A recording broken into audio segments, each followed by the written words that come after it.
How's it going? Hey, all right. Yeah. How's life? Life is good, man. Yeah. Second date on Revival tonight. How was it tonight? Yeah, you were in Bristol last night. It was incredible, man. It was the kickoff, first gig of the Revival tour, and it's just was a massive success. Just the fact that we all finally made it in one place. We've been working on this hard for about a year straight. My wife and I have been trying to get the Revival tour, and wanting to get the Revival tour over to England for about 6 years. And last night we made it happen. So I mean, we're just all thrilled and just anxious to keep it going. We're excited to do it again tonight. So. What it was is, originally you were saying how like you were going to try and get a lot more local acts involved with the Revival. That was the plan. That was going to be maybe a bigger show than what? Maybe bigger than a larger, these shows? Like maybe a longer show with more acts involved was what. You can't. Unfortunately, you can't really, scale it. We had to keep it within a reasonable time frame. Like 3.5 hours is pretty long for anybody to stand in one place to see one show.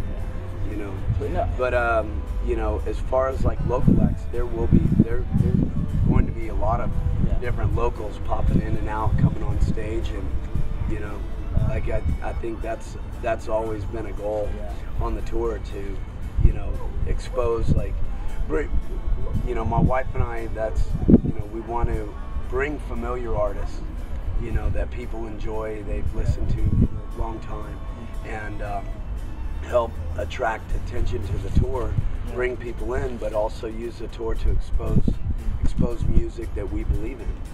And Helen Chambers is a perfect example. Her and Lloyd will be coming out tonight. We're looking forward to that, and hopefully if she's up to it, we're going to drag her up on stage and see if she's nervous, man. She's terrified. You Good. gotta calm those nerves. Good. That's good for her. Quite busy, not just with this, but also with like Hot Water Music. You've been touring solo, you came over here with Hot Water Music in August. You've released a new solo record, there's new Hot Water Music songs. There's the split with the split. How do you do it? How do you keep it going? I don't know, man. I mean, and in between you're building houses. Sometimes I just feel like I'm about to fall over, And I mean, it's been an extremely busy time, and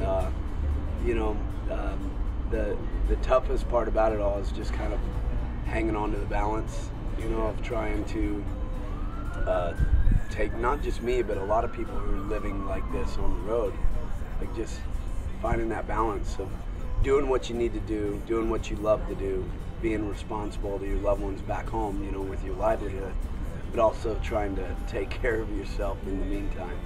I mean, you're saying about your wife's out with us, I take it she's with you. She's actually going to be coming about a week from today, so really excited about that. Makes things a bit easier. Yeah, absolutely. I mentioned the new record coming out as well. How do you think it's gone down so far? Oh man, I'm thrilled with it. We had a blast recording it. Everybody who was involved has just been, was great to work with, and all good friends. But we've been playing a lot of the songs live, and the response has been good, and we're just having fun playing new songs. It's self-produced again. This one? No, Christopher Thorne from a band called Blind Melon. Yeah, he engineered and produced that record. Something else, he did a wonderful job. Great to work with. You're saying you were working with a lot of friends on it. Obviously, John Garn, Joe Ginsberg, did all the backing, but you had Todd Beat from Lucero on there, Audra May, Frank Turner, and Brian Fallon, obviously.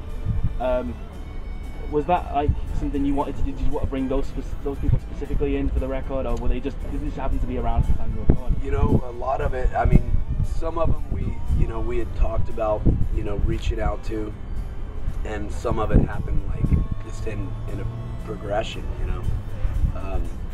Brian and I talking when we were on tour last, and I was like, yeah, I'll be recording a record. He's like, oh, I'd love to sing on it, and then stuff like that.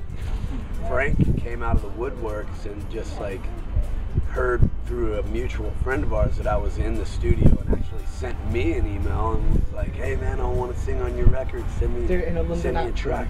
Huh? Do it in a London accent. Huh? Do Frank's voice in a London accent. I don't know if I could do that. He does it. I'm bad at accents. He tries to do a good impression of you. Does he? Yeah. How does he do a good one? I'll send you the video. It's on YouTube. I'll send it to you. Yeah. But you were saying about Brian Fallon being on it. Yeah. Last time we spoke, you were saying about doing an album specifically with Brian. Yeah, you know, on that tour, we had talked about, you know, we've been talking about it for a while, recording a record together, and then we tried, we were talking about recording it on that tour the last week. Took the bench here, and Gaslight super busy, you know, they were slammed like we were busy on our end with the tours we had going on, and you know, we tried to record it. It's tough to write and record while on tour and still do your job, and, you know, so the idea, it was a good idea, it didn't work. Hopefully one of these days we'll get around to it, but it was kind of one of those things where, you know, I went forward with Covering Ground, and then he went forward with the Horrible Crow stuff. But maybe one of these days. See. I mean, obviously, you know, there's a little bit of focus on your solo material, especially with it being revival. But there is some new Hot Water music material out there, and there's still some. That's right. Some on the way. Are you glad to get what you've got? The new Hot Water music. Are you glad to get it out there? Oh yeah, man. I mean, it's the first time we released anything in, I don't know, a lot of years. Yeah, 7 years, I think. Yeah, 7 or 8 years, something like that. And you know, we're planning on recording another record. I'm not. We'll see. You know, sometime next year. You know, it's kind of the game plan. But it's nice. You know, especially just no stress, and I've got enough stuff on my plate to worry about. So it seems. And obviously, this is the Revival tour, but it's not going to be the last UK or Europe Revival tour, hopefully. No. I mean, it's going to get bigger and better, like every time. Man, I mean, if you know, I can honestly say, if it stopped here, I'm just happy that we made it. You know, I'm just thrilled that, you know, we were able to, you know, make it happen one way or the other. It's been a lot of work, and we've had a lot of people, you know, work hard for us and with us, and a lot of people that believe in the tour and what it's about. You know, but I'm thrilled to bring it back. I'm thrilled to, you know, bring it back in you know, different lineups. That's one of the most beautiful things about the tour, is it's constantly evolving, it's constantly changing, and we're just happy to, you know, to get it out there and get it noticed and showcase music that we believe in. Got the final. It's not really a question, it's more results. If you remember last time, you rang me when I was in Spain about like who'd win out a fight out of you, Henry Rollins or a Shark. Do you remember that? Vaguely. We did a new one, and it was Jeff Rickley from Thursday's idea, and he said he wanted to make a Chuck Ragan fishing show.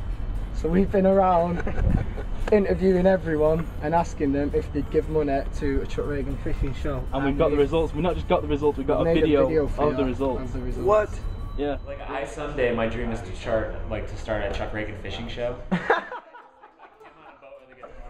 What percentage of your new album's profits would you put in to commission a Chuck Ragan fishing show? If I had $1 million coming in from my profits, I would donate at least $250,000. Yes, I would. You'd be like Rob Green, but without a dickhead. Yeah, I think that'd be brilliant. Instead of talking about percentages, let's say I would be prepared, if I could find the money, to front the money necessary to make a pilot episode of that show. I'll do 10%. 10%. Fishing with Chuck Ragan. Yeah. Fishing with Chuck, based on the John. You've seen the John Lurie thing, yeah? No. So Jeff's in, I'm in. I'll be the co-producer of the Chuck Ragan Fishing Show with all my millions. No, but I do like the idea. It's Is he going to rescue Possibly. You're such a bastard, Giles. 3. Do it to me, I get it. Oh. Me and I are on board. 50? Yeah. 50? Yeah, 50. So, yeah, what's the percentage of nothing? Okay. I'll chip in for it. Yeah. Chuck Ragan fishing show? Yeah. Probably. I mean, fuck. I saw Chuck in Toronto like a couple months ago. He's been he's more into he's like fly fishing now, which is yeah, absolutely. I think I'd probably sell everything I own just to do that if I can assist. Maybe if I can like be his net guy or something, that'd be pretty awesome. Never. Never? A fishing show? Yeah, with Chuck Ragan. Chuck Ragan? A fishing show? Yeah. You do know we're like vegetarians and vegans. I am too, but I still want to watch Chuck Ragan. I don't care how much I love Chuck Ragan. I'm not gonna advocate. I would love to see Chuck Ragan on my telly talking about fishing. No, You could. I wish I was comfortable enough to. He could take you under his wing and it could be his little. I would watch a Chuck Ragan fishing show any day. Yeah, if absolutely. I'd invest in that show. Yeah, it's a good idea. Yeah. I would watch that show, and lots of people would. I think that's a great idea. And we'll make a Chuck Ragan fishing show. We're talking to him about that actually. And there's actually an extra bit added on. Dave, we asked Dave before, yeah, so we're going to have to quickly edit. Yeah. That was it. We're done now. Yeah. So thank you, Chuck. I'm glad you enjoyed it.